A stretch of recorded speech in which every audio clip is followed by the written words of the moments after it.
Hello everybody and welcome to our module on urinary infections. In this module we're going to talk about two infections of the urinary tract, and the first is called cystitis, and that means infection of the bladder. And we often describe this as a lower urinary tract infection. Contrast that with the second type of infection, which is pyelonephritis. This is infection of the kidneys themselves, and we often describe this as an upper urinary tract infection. So with all types of infections, it's important to know how the bugs get into the body. And in the case of urinary infections, they usually ascend, which means they enter through the urethra, they travel up to the bladder and cause cystitis, and then they climb all the way up to the kidneys and cause pyelonephritis. And that's the mechanism by which most bacteria that cause these infections get into the urinary system. Most of the bacteria that cause urinary infections are enteric bacteria, and far and away the most common is E. coli. It causes about 80 to 90% of all urinary tract infections. Other bugs that can cause urinary infections are Proteus mirabilis. This is a urease producing bacteria, and if you watch the module on kidney stones, you know that this is the bacteria that can lead to struvite kidney stones. And then some other occasional causes of urinary infections are Klebsiella pneumoniae, Staphylococcus saprophyticus, and Enterococcus fecalis. So let's talk about the symptoms of cystitis. So patients with a bladder infection often complain of dysuria, and this is pain with urination. It's often described as a burning type of pain. They also complain of frequency, which means they go to the bathroom a lot, and also urgency, which means they always feel like they have to go. Even after they urinate some liquid, they still feel like they have to go. They can have pain in the suprapubic region, and importantly, there are usually no systemic symptoms if you have a bladder infection, so no fevers, chills, or sweats, and usually there's a normal white blood cell count in the plasma.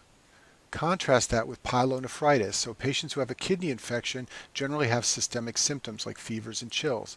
They'll complain of pain in the flank, which is on the side between the rib cage and the hip. They'll have costovertebral angle tenderness. So if you tap on the lower back of a patient with pyelonephritis, it will hurt a lot. That's what's called CVA tenderness. There'll also be blood in the urine, that's hematuria, and then they also have something called white blood cell cast when you look at the urine under the microscope. This is a white blood cell cast over here. So all these white cells have been pushed together as they pass through the kidney and the ureter, and they form a cast like this. And that is suggestive of pyelonephritis. Now remember, these infections ascend to the kidney, so patients with pyelonephritis may also have symptoms of cystitis like dysuria and frequency and urgency, but if it's an uncomplicated cystitis, they won't have any of this stuff up here. If you see systemic symptoms and flank pain and CVA tenderness and cast, then you know that the infection has gone all the way up to the kidneys.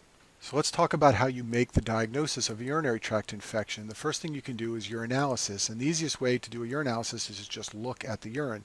So in the hospital, patients with UTIs who have a Foley catheter in will be draining cloudy urine into the Foley catheter bag. You can also see this in a urine sample of someone who has a UTI. In addition to just looking at the urine, you can do a dipstick test. So this is a picture of a dipstick, and you literally dip it in the urine and then wait for the color to change of the different markers. One of those markers is leukocyte esterase. So you will have positive leukocyte esterase on a dipstick of a urine in patients who have white cells in their urine. The white blood cells produce leukocyte esterase. Another one of the markers on the urine dipstick is for nitrates. So 90% of UTI bugs convert nitrates into nitrites, and so the dipstick will pick up the nitrites. So there are a couple bugs that don't. Enterococcus doesn't, Staph saprophyticus doesn't, but E. coli, which is the most common bug, does. And so when you see leukocyte esterase and nitrites positive on a urine dipstick, that tells you you're highly likely to have a urinary tract infection with E. coli. You also can look at the urine under the microscope, and if you see more than 10 white blood cells per high-powered field, that suggests a UTI. And then finally, the ultimate way to diagnose is to send a urinary culture, and if you can grow greater than 100,000 colony-forming units on a culture plate, then you definitely have a UTI. So who gets UTIs? Well, first of all, they're much more common in women, 10 times more likely than men to get UTIs. This is for two reasons. First, they have a shorter urethra, so it's easier for those bacteria to climb up to the bladder. And also, their urethra is closer to the rectum, so it's easier for fecal flora to get into the urinary system. Women who've had sexual activity are at particular risk because the sexual activity can introduce bacteria into the urethra, and UTIs that occur after sexual activity are sometimes called honeymooner's disease for obvious reasons. Patients who've had a urinary catheter inserted can obviously get UTIs. People with diabetes are more likely to get UTIs. And in fact, if you diagnose a UTI in a man, one of the first things you should think about is that he may have undiagnosed diabetes that set him up for that urinary tract infection. And then women who are pregnant are more likely to get UTIs than women who are non-pregnant. Some other risk factors have to do with urinary flow. So let's do a drawing here. If this is your ureter, if the urine is flowing briskly down the ureter, any bacteria that may get in here will be pushed out by the good urinary flow.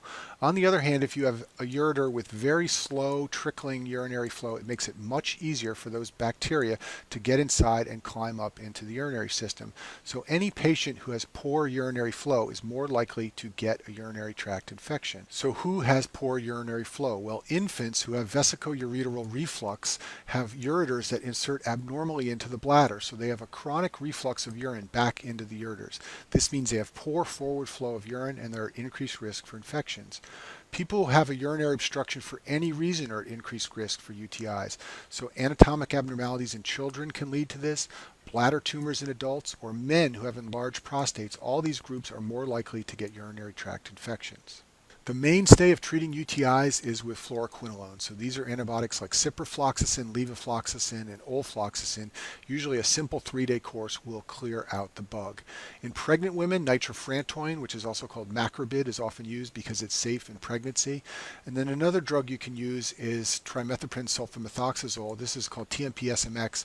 This used to be used a lot before fluoroquinolones came along, but the fluoroquinolones have less side effects, and most people will reach for one of these if they see someone with a UTI. Let me mention sterile pyuria. So some women who have chlamydia or gonorrhea will complain of urinary tract infections. Now, as you know, chlamydia and gonorrhea are often asymptomatic, but there are some women who will say that they have dysuria or frequency or urgency. And if you do a urinalysis in these people, you will see white blood cells. So there will be pyuria, but there will be no bacterial growth. So anytime you see sterile pyuria, you should think that there may be a sexually transmitted disease from chlamydia or gonorrhea. The last thing I'll discuss is chronic pyelonephritis. So this is something that happens when you have recurrent bouts of pyelonephritis. Usually it occurs in children who have vesicoureteral reflux, and it can also occur in adults who have recurrent kidney stones. And these patients will get scarring of the kidneys. So the corticomedullary area of the kidneys will have scar tissue laid down. They'll also have something called blunted calyces. So let me tell you what I mean by that. So if this is a pyramid in the medulla right here, normally the calyces go up and fork to collect urine and bring it down into the renal pelvis and the collecting system.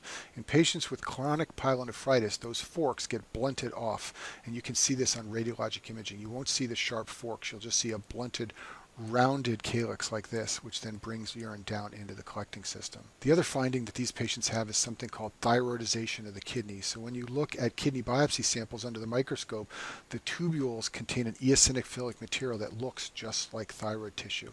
And these things, corticomedullary scarring, blunted calyces, and thyroidization of the kidney, are all findings in chronic pyelonephritis. And that concludes our module on urinary tract infections.